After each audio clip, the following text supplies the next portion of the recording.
I wore my best dress and heels and made sure to present myself in the most polite and respectful manner possible. His father greeted me politely, while his mother didn't even bother shaking my hand.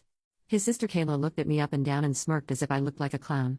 I felt so humiliated, but I thought of what Mike had told me and let it slide. Throughout the evening, I tried my best to engage in conversation and to show genuine interest in their lives and interests.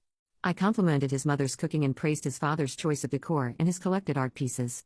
However, every time I said something good about his art, his mother would scoff and comment something like, as if someone like you would know anything about art.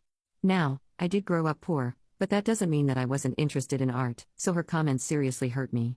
Mike would squeeze my hand every once in a while, pleading with me to keep my cool.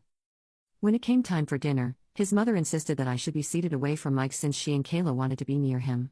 I sat next to Phil, and he was quite open-minded and polite, so we had a good conversation throughout the evening. Kayla and Mill were fawning over Mike and completely ignoring me.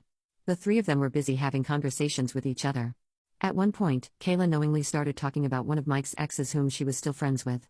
She said how the ex is apparently looking the best that she has ever looked and started showing Mike pictures of that girl in bikinis from their recent trip.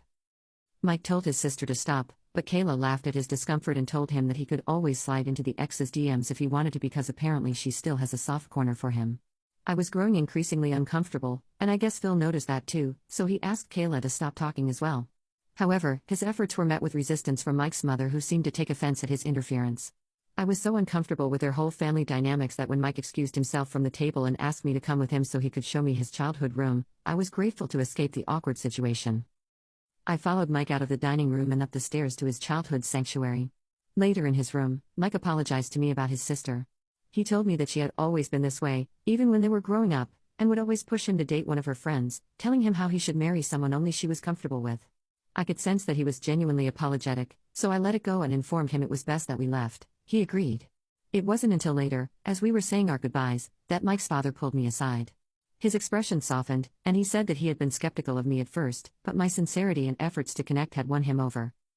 He apologized for his initial coldness and assured me that I was welcome in their home anytime. He told me to not take Mills and Kayla's words to heart and that he was happy Mike had found someone like me.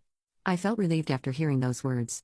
Ever since then, I knew that it would take a lot of effort for me to impress Mill and S if I ever wanted to be accepted by them. However, the situation never changed. As Mike's and my relationship progressed, his mother and sister would continuously dissuade him from dating me.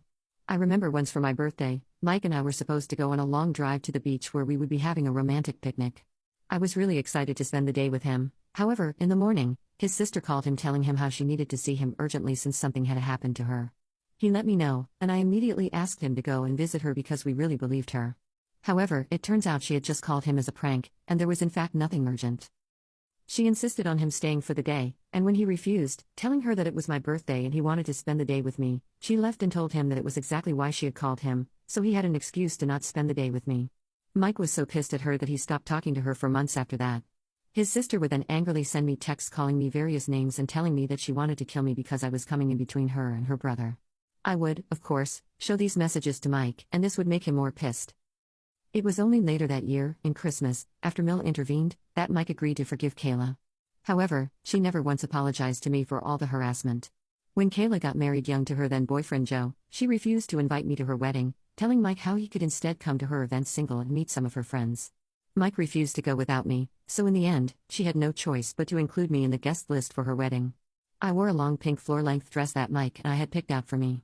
Since this was a grand event and we were all supposed to dress well, he did tell me how incredibly beautiful I looked, and during Mill's event, several other guests, including Phil, complimented me as well.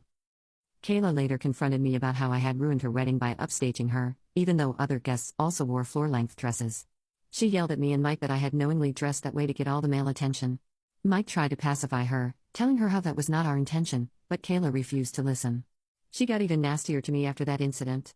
Over the years, Mill and Sil have insulted my appearance, telling me that I look poor, calling me a fat pig when I gained a couple of pounds, making fun of me and my family background in front of their family friends, and overall have never changed their distaste for me no matter how much I have tried to stay polite. Hence, during the 4th year of my relationship with Mike, I stopped trying altogether as their behavior was starting to affect my self-confidence, and there were only so many shots.